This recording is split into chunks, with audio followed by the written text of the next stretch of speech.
This was a beehive of activity, and to me it's a piece of art. Oh, it is. And the city hired a bunch of artisans in the form of electricians, in the form of plumbers, in the form of carpenters, and those artisans put this building back together again. I mean, a building that served us for, what, 40, 50 years. It served this community from a police station, Yeah. to election headquarters, to a courthouse, to a school. Yeah. The building deserved to be revived. Indeed it did. If not for the many uses over the decades, then for withstanding the scars of juvenile indiscretions, like the great 8th grade ink fight. Started over, of all things, a stolen Spam, pickle, and mustard sandwich. We were both very worked up. And in those days, all of the desks had an inkwell. There were no ballpoint pens, they hadn't been invented. But I reached down and grabbed an inkwell out of one of the desks, took the top off and threw it at him. And splattered him all over, got him good.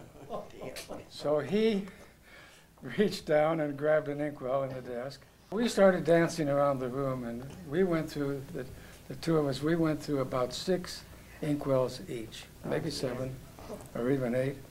And then for the first time, we stood there and looked at what we'd done. And there was ink, and this was indelible blue ink. It was on the floor, it was on the ceiling, it was on the walls, it was on the blackboard, it was on the desks. That room was a disaster. Everybody started calling it the great 8th grade ink fight. And by the time I was a senior at Las Vegas High School in the class of 1948, I had had well over 20 or 30 or 40 students come up to me and say, "You're Ted Marshall. You're the guy who was in that great 8th grade ink fight. I want to shake your hand." A lot more than indelible ink left its mark over the years.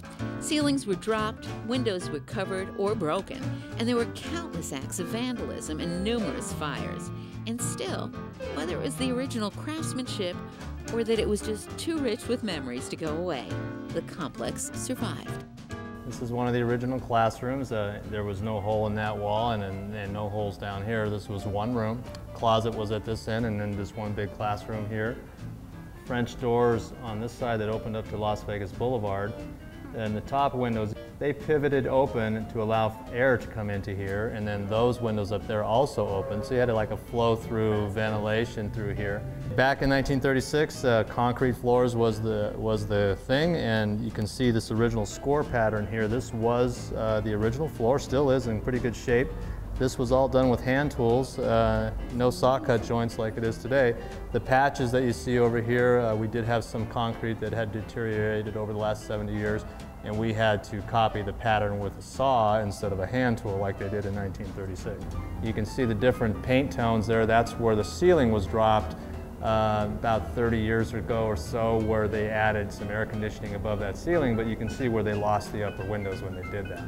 And while digging into the unknown had its share of setbacks, the renovations also had some very pleasant surprises, not the least of which is the ceiling in what is now the American Institute of Architects meeting room. With that very cool ceiling that we uncovered, we didn't know it was there until the demolition process. Really? Oh, because again, everything was covered Covered down up. to these panels. They Right. just like went right across the middle of the window. Yep. In fact, you can see the line on the glass. Yeah. That's amazing. Well- Kind of careless, isn't it? Well, air conditioning was pretty important for them to get it in here. It's very, it's very difficult to get it up above the rafters, which is what we're doing in order to bring the ceiling height back up to its original height. And while the majority of the new tenants are adults, it should be noted, perhaps most importantly, that children too are back in the 5th Street School for the first time in 44 years.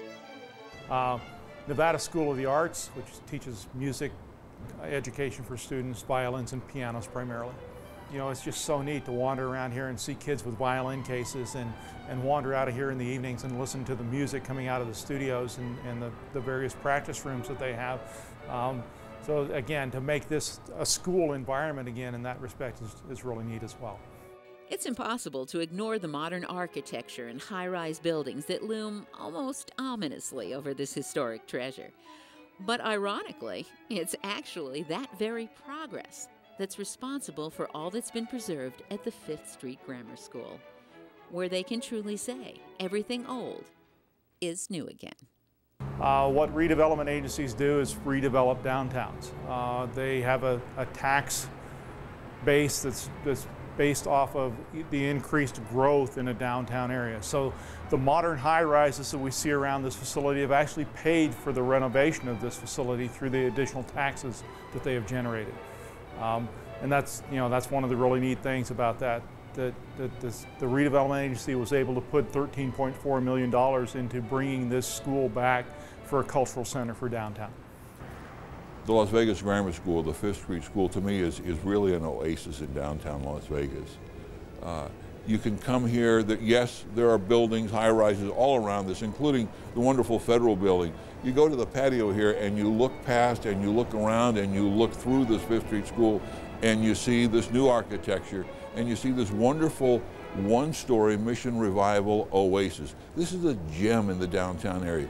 You've got the Las Vegas Creek over to one side, you've got an open patio area. People can come down from the high-rises, walk over here, and have a sense of relief. This is an oasis.